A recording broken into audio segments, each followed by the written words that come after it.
1971 সালে রাজাকাররা যেরকম আমাদের নারীদের হ্যারাসমেন্ট করতো, আমরা সিনেমা, চলচ্চিত্র, ঐতিহাসিক লেখা থেকে জেনেছি। আজকে ঠিক একই আচরণ ইমি আপুর মতো করেছে। ইমি আপুকে যার পর নাই হেনস্থা করেছে, এবং এরা যে নারী বিদ্বেষী এবং সেই রাজাকারদের উত্তরসূরি আজকে তার প্রমাণ রেখেছে। ইমি আপু বিষয়ে আমি একটু বলি। ইমি আপু ঢাকা বিশ্ববিদ্যালয়ে 2018 কোটা আন্দোলনের সময় আমরা যখন মার খাচ্ছিলাম, তখন আমাদেরকে উদ্ধারকারী নারী নেতৃত্ব হলো ইমি আপু, এবং তিনি হল থেকে নারীদেরকে নিয়ে প্রথম বের হয়ে আসেন ইমি আপু। এবং তিনি পরবর্তীতে মানে হলো সম্ভবত হল রাজনীতিতেও তিনি ভিপি হন, হলের ভিপি হন। তো এইটা হলো ইমি আপু, যিনি শেখ হাসিনার সময়ে তার সাহসিকতার মাধ্যমে ছাত্র বন্ধুদের পাশে ছিলেন, যৌক্তিক আন্দোলন সংগ্রামের পাশে ছিলেন। সেই সময়ে যারা গুপ্ত ছিল, রাজাকারদের উত্তরসূরি, এবং আওয়ামী লীগের, ছাত্রলীগের লুঙ্গির তলে থেকে জয় বাংলা স্লোগান দিছিল, আজকে আইসা ভোল পাল্টাইছে যে সকল রাজাকারের নাতিপুতিরা, তারা 7 মার্চের ভাষণ শুনে তাদের আপনার হলো বমি বমি ভাব শুরু হয়ে গেছে। কারণ বাংলাদেশের ইতিহাস ঐতিহ্য তারা পছন্দ করে না, মুক্তিযুদ্ধের ইতিহাস তাদের ভালো লাগে না। ওদের বাপেরা, ওদের দাদারা হাঁটু গেড়ে মুক্তিযোদ্ধাদের কাছে আত্মসমর্পণ করেছিল, সেই স্মৃতি বিজড়িত 7 মার্চের ভাষণ ওদের ভালো লাগে না। আজকে সেই জন্য সেই ওর বাপেরা রাজাকাররা যেরকম আমাদের নারীদেরকে হ্যারাসমেন্ট করেছিল, আজকে ইমি আপুকে সেইভাবে হ্যারাসমেন্ট করেছে। আজকে তো আমি আমার পার্টি অফিসে 7 মার্চের জন্য দোয়া আয়োজন করেছি। কি করবি কর, সমস্যা নাই। আমি একটা কথাই স্পষ্ট করে বলি, এই দেশে রাজাকারদের উত্তরসূরি এবং রাজাকাররা ছাড়া সবাই ঐক্যবদ্ধ আছে। এবং তোরা যারা এই যে 7 মার্চের ভাষণ ভালো লাগে না, মুক্তিযুদ্ধের গল্প ভালো লাগে না, মুক্তিযুদ্ধের ইতিহাস ভালো লাগে না, তারা খুব দ্রুত বিতাড়িত হবি, এবং বাজেভাবে সবাই আবারও ঐক্যবদ্ধ হবে এদের বিরুদ্ধে, এই রাজাকারের উত্তরসূরিদের বিরুদ্ধে। এদের মুক্তিযুদ্ধ ভালো লাগে না, ইতিহাস ভালো লাগে না, স্বাধীনতার গল্প ভালো লাগে না। এরা নতুন করে 24কে এদের মতো করে মুক্তিযুদ্ধের গল্প বানিয়ে ফেলেছে। এবং 7 মার্চের ভাষণের এগেনস্টে এরা ইনকিলাব জিন্দাবাদ স্লোগান দিচ্ছে, রাজাকারের বাচ্চারা ইনকিলাব স্লোগান দিচ্ছে 7 মার্চের ভাষণের এগেনস্টে।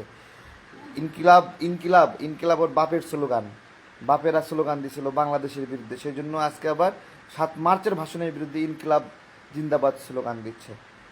তো এইটা হলো বিষয়। আমি আজকে বলতেছি যে এই বাংলাদেশে এই যে চেতনা, বিশ্বাস এবং এই বিষয়ে কৃষ্টি কালচারই টিকে থাকবে, এইটাই। এবং ওদের 7 মার্চের ভাষণ যখন বাজে, ওদের কাঁপাকাঁপি শুরু হয়ে যায়, ওদের হাত পা কাঁপে, ওরা স্থির থাকতে পারে না, না থাকতে পারে দৌড়ে আসছে। একজন মেয়েকে কতকগুলো কুকুর এবং শকুন মানে ছিঁড়ে ছিঁড়ে খাচ্ছিল, এইরকম একটা আচরণ করছিল এই জানোয়ারগুলো।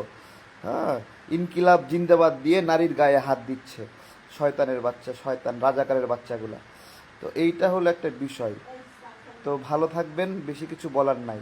হ্যাঁ, 7 মার্চের ভাষণের সমস্যা কি? খারাপ লাগে কেন? খারাপ লাগে কেন? খারাপ লাগে কেন? কি অপরাধে খারাপ লাগে? কি অপরাধে খারাপ লাগে? যেই অপরাধে খারাপ লাগে, তোরা তার চেয়ে বড় অপরাধী। হ্যাঁ, এদেশে রাজাকারদের চেয়ে বড় অপরাধী কেউ আছে? কেউ আছে? তোমাদের বাপের চেয়ে অপরাধী, তোমার দাদার চেয়ে অপরাধী কেউ আছে? ওই জন্য বলেছিলাম যে এই প্রজন্মে জন্ম হয়েও কেউ রাজাকার হতে পারে।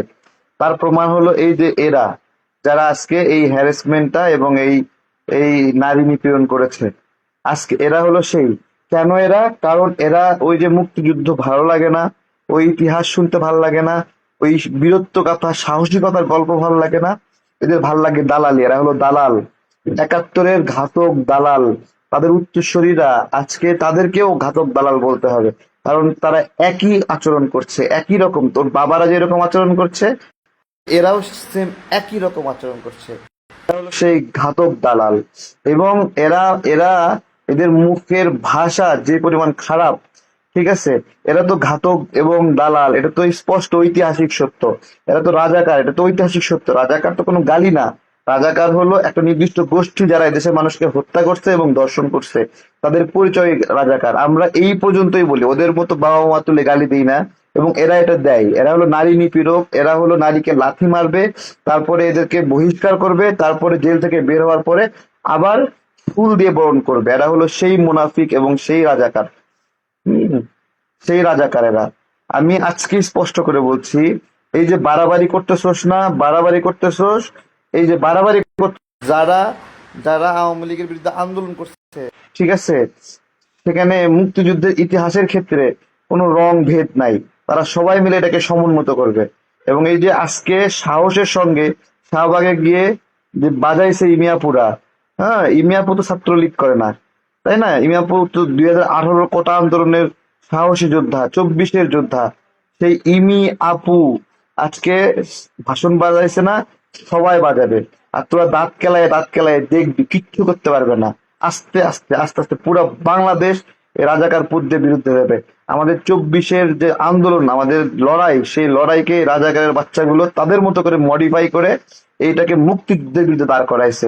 এরা হলো সেই নিমক হারাম এবং সেই মুনাফিক তলে ছিল। এই নোংরা জাত, এরা নোংরা, বাপেরা নোংরা, এদের সন্তানরাও এরকম নোংরা।